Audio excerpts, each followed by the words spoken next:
20th. What happened? I was looking, it said June 20th.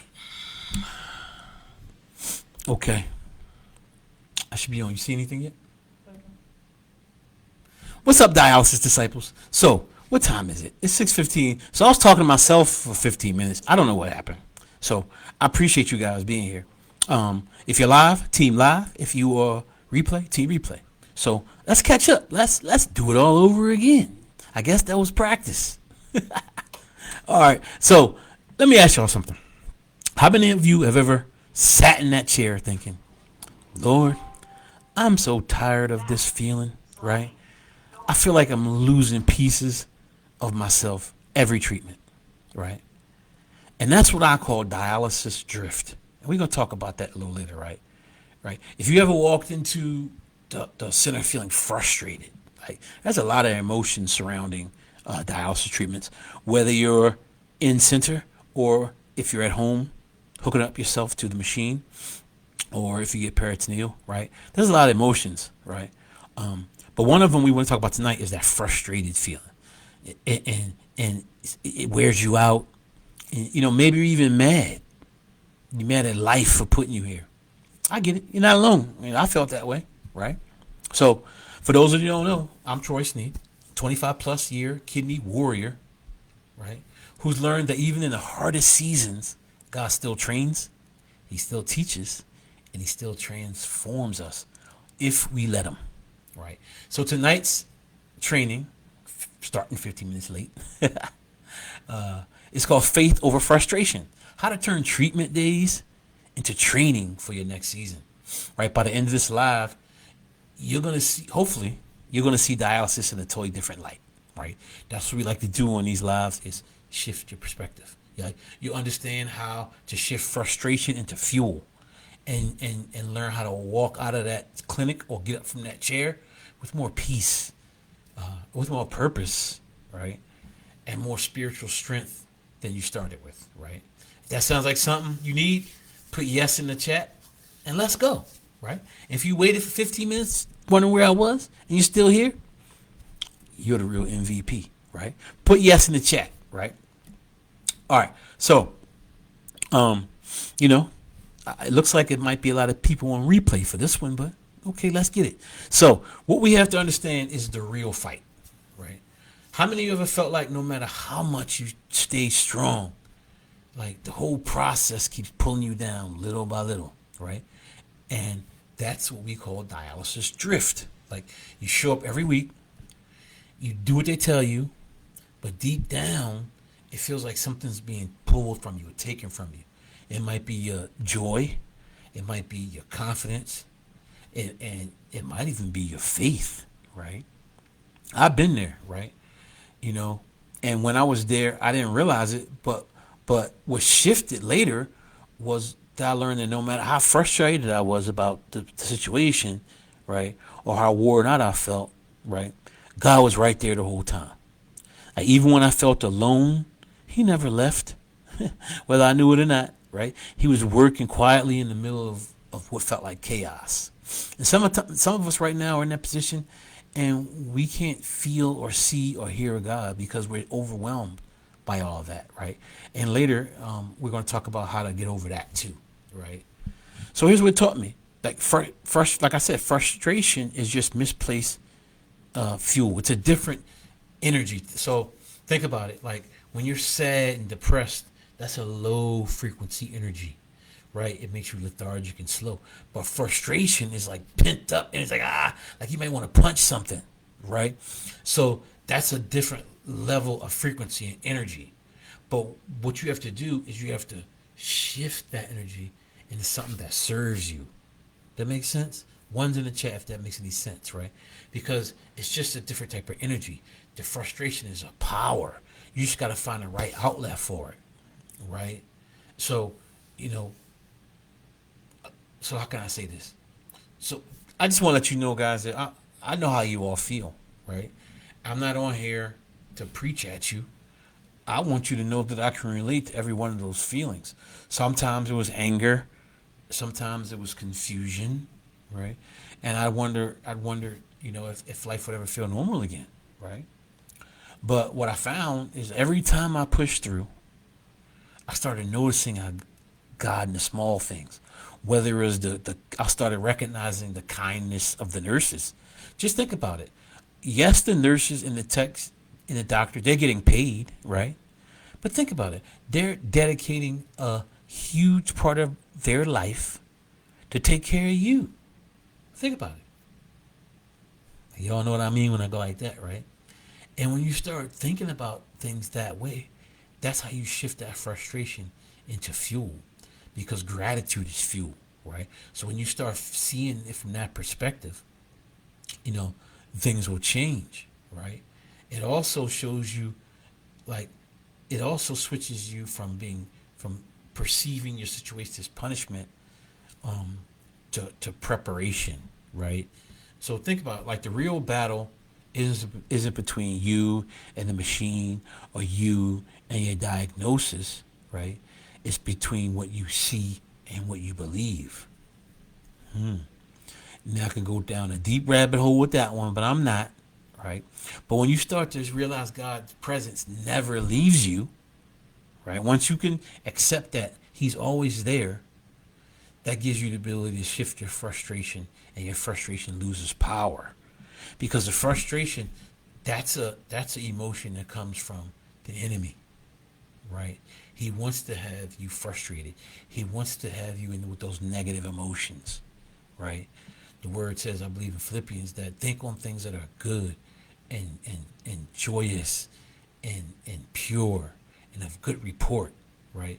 That basically is saying keep your mind thinking positive and flowing in a positive direction, right?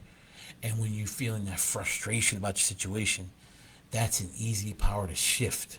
It just, when you shift that into gratitude and the recognition of His presence, that just wipes frustration out, right? And then that power starts flowing in you in a way that's going to be helpful to you. And we're going to talk about that a little later, right? So here's the shift. Once you realize you're not fighting alone, frustration stops feeling like a punishment and starts feeling like a practice. Well, what does that mean, right? It's no longer something that's breaking you down. It's the same energy that God's using to build you up, right? That makes sense, right? So let's talk about what that actually looks like day to day during treatment, right? Because dialysis isn't just a routine, it's your training ground. And that's how you have to look at it, right? So what do I mean by training ground? So here comes another question for you. You know, guys, I like to ask you questions rather than just tell you something and preach at you. Because when you ask yourself questions, that's what thinking is. Asking and answering questions to yourself, right? So when you come to the conclusion that the question gets you to come to, it's going to resonate more in your mind than if I just tell you, right? Makes sense? So how many of you have ever noticed, right, that the hardest moments in your life, think about it. Think about a time. I'm going to give you time to think about this. When you were facing the hardest and biggest challenges of your life, right? And the word says, count it all joy when you face diverse temptations and trials, right? And you're saying, God, get me out of this, get me out of this. But He's saying, I just put you in it. Because this is your training ground, right? So think about all the times in your life when you felt that way, when you're like, oh God, I can't take this no more, get me out of this, right? And fast forward to now, take some time to think about what you learned in that situation. I bet you learned something powerful, something that moved you forward in your life. I'll give you a couple of minutes, a couple of seconds while I take a drink.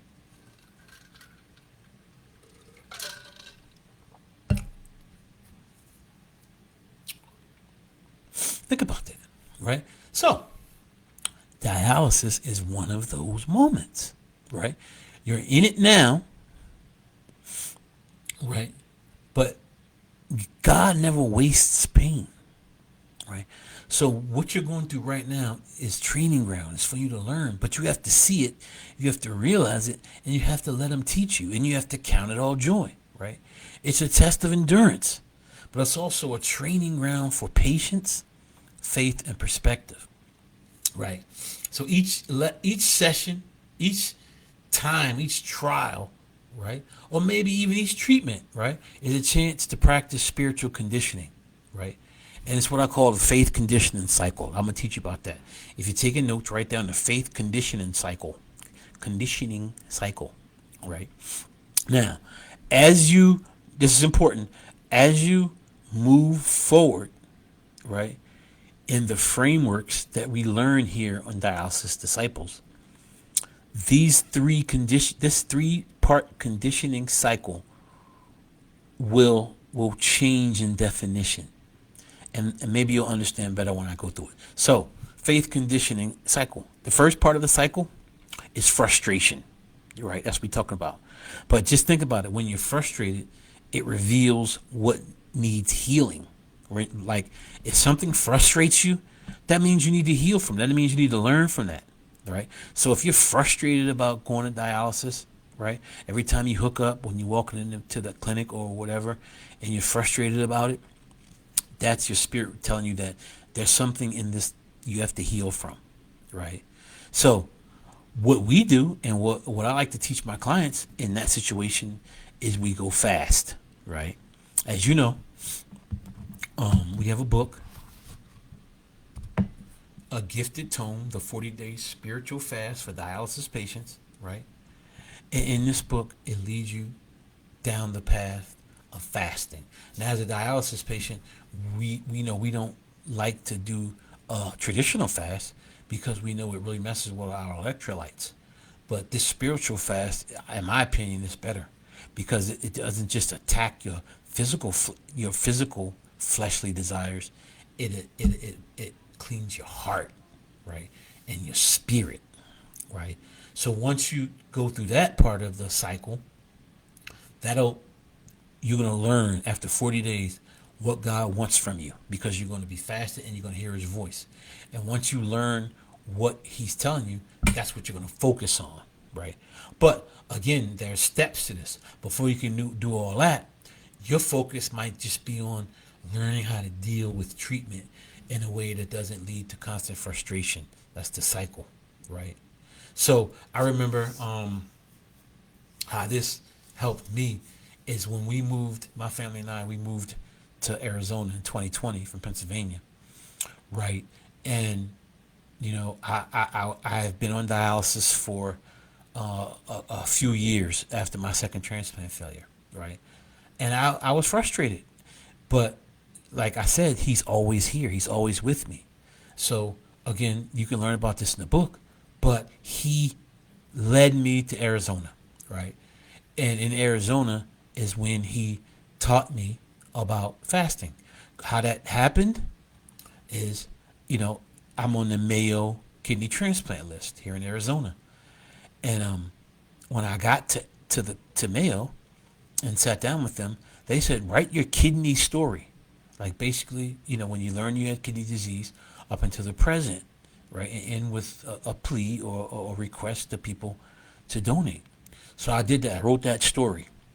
Then God led me to use that story to write the book, right?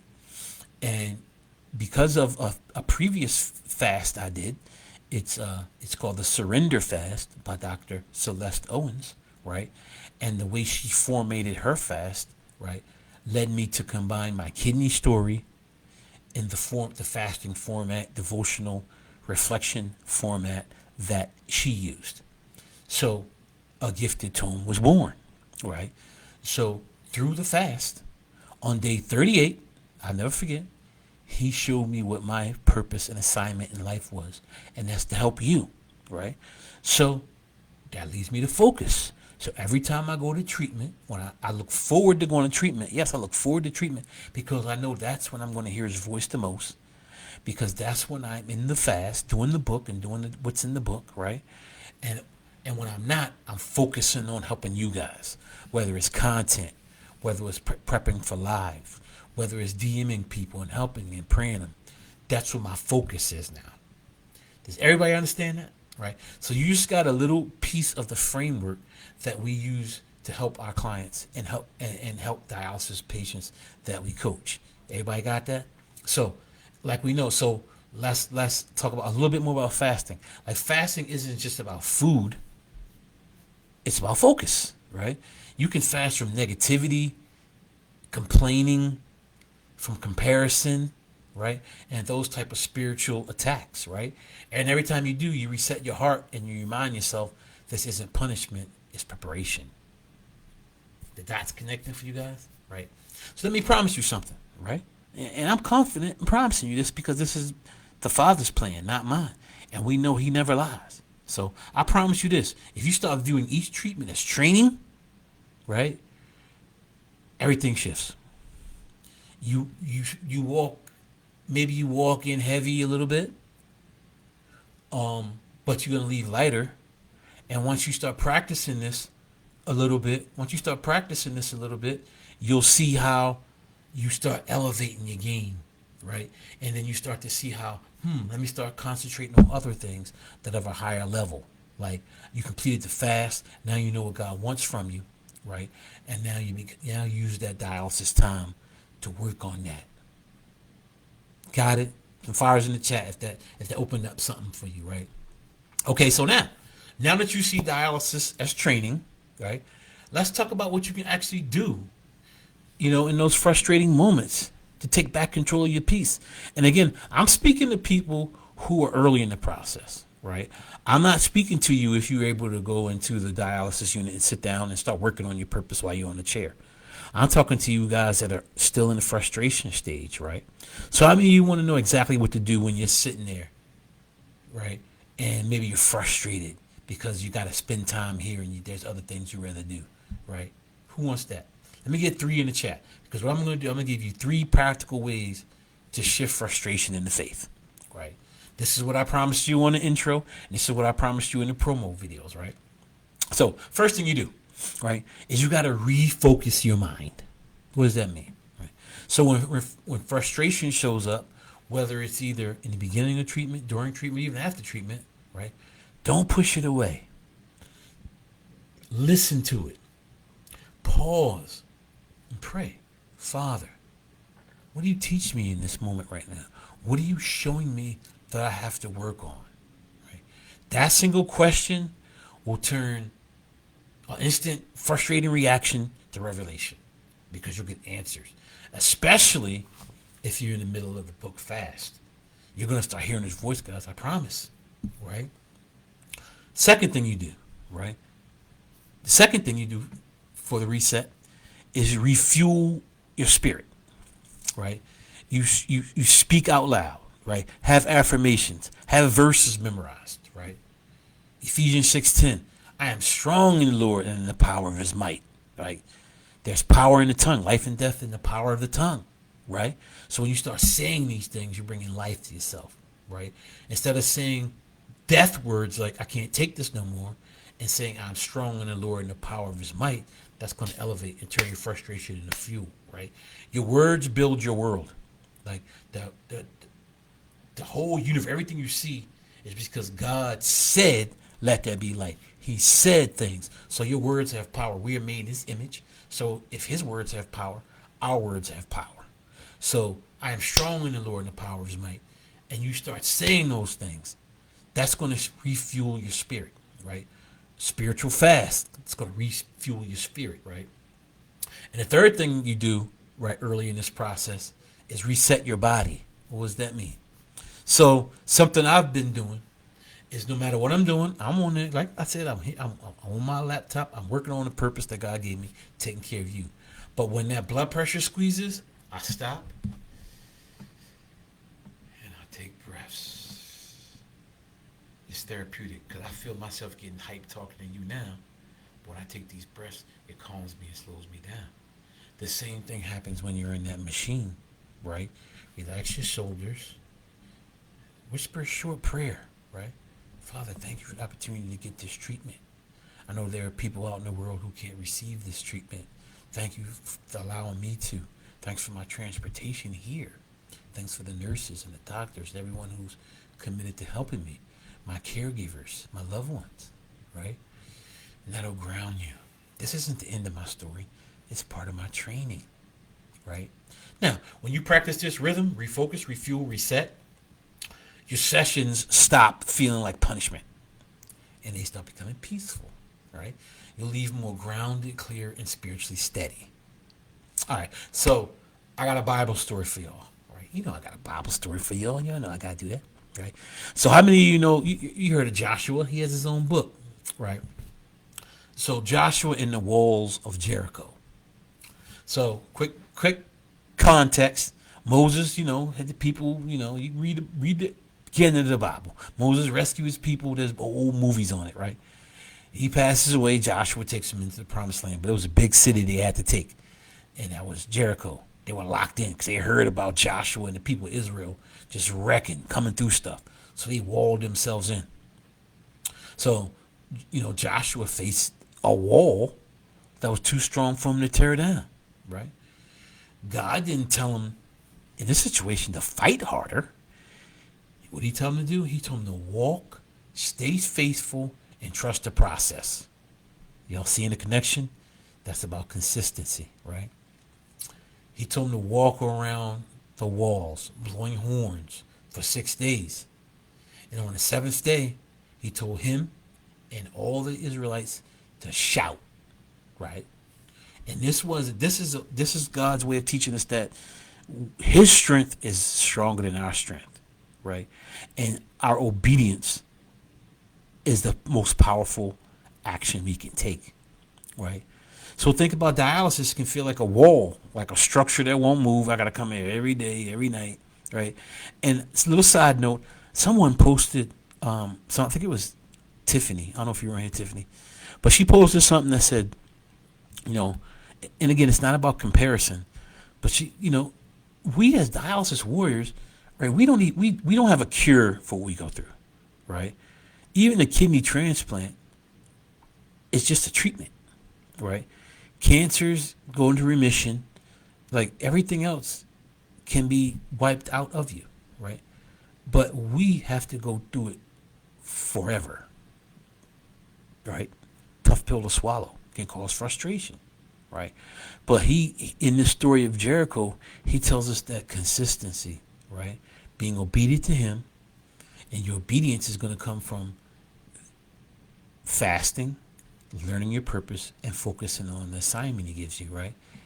And once you do that, that's when the peace comes, right? That's when the wall falls, and that's when you're looking forward to going dialysis. Yeah, I said it, looking forward to going dialysis. Sometime in November, we're going to do a master class, right? And the master class is going to be called I don't know the title of it yet, but it's going to be something about resetting and looking forward to treatments, right? So look out for that. If you want to learn how to look forward to treatments, you don't want to miss that. All right, so what do we cover tonight? We covered the real fight. Frustration is fuel, right? You're not fighting the machine. You're learning to trust God's presence in the middle of it, which shifts to gratitude, returns into fuel, right? Our training ground mindset. Each session can be a spiritual training, practice, endurance, faith, and focus. We learn the 3-step rhythm. We refocus, ask God what he's teaching us in the moment. We refuel, we speak life from scripture. And we reset, we breathe, relax, and we pray, right? Use this rhythm during treatment, guys. And I promise you, that's the laps that he told Joshua to do and the Israelites around the walls of Jericho, right? Just like Joshua, right? Every lap matters. Keep showing up, right? The wall falls after faithful walking. And that's going to every treatment, guys, with a plan, like they did, right? So, if this helped you, imagine what a clear personal plan could do for you. So let's build one together. So this is the offer I have for you guys, right? How many of y'all, want to walk into treatment not feeling heavy and frustrated, but excited because you have a plan of attack while you're there? Right. Right now, most of us are showing up to dialysis mentally drained and spiritually tired. But imagine walking in steady and hopeful and strong, right? Because you know how to protect your peace and how to strengthen your faith before frustration can take over, right? But here's the thing. You don't got to figure it out alone, right? It always helps to have someone to walk with you. Someone who understands the struggle. Your loved ones love you, but they don't really understand. The doctors are going to give you a lot of information, but they can't transform your journey. right? And that's what I help kidney warriors with. Together, we'll create a reset plan of your own, right?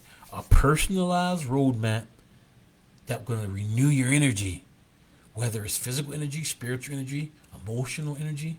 It's going to renew your mindset, and you're going to learn your purpose and give you a reason for going there and things to do on treatment day, right? So if this is something you want help with, put in the comments, coach, COACH, right now. Don't even think about it. Don't let the enemy stop you from this progress and this blessing that he put in front of you, right? And if you put coach, I'll reach out, invite you to a quick call, right? We'll figure out what's your biggest trigger or what's frustrating you right now, right? And uncover what's really behind it and then turn that frustration into fuel, right? We'll talk about them 3 steps and we'll line them up just for you, right? And keep in mind, you don't have to be all the way there. You don't have to be spiritually perfect. You don't have to be walking the path, right? That's what we're going to help you do, right? You don't have to have it all together, right? All you have to do right now is the smallest of steps. Just take your fingers, whether you're on the keyboard or your phone, and type COACH. That's all you got to do, right? Then let God do the rest, right? And I promise if you do this, you'll stop walking into treatment defeated and start walking in focused with faith, right? You'll stop surviving, right? And start training for what God has for you. Come on, guys. Hope this is making sense for you. Yeah, y'all tracking, right? So here's the thing. I have dialysis 3 times a week too, right? I have my foot healing. I got a lot going on, right? But I do have a few open spots this week, right? So type coach. We'll have a conversation, right? So if this message resonated with you today, right? If you learned anything, put value in the chat. VALUE. Put value in the chat, right? To God be the glory, right? And again, type coach, and let's figure out your specific plan, right? So until next week, guys. Again, sorry I was late today. Had a little hiccup, right? But I look forward to seeing y'all next week. Look out for that masterclass. Stay strong, dialysis disciples.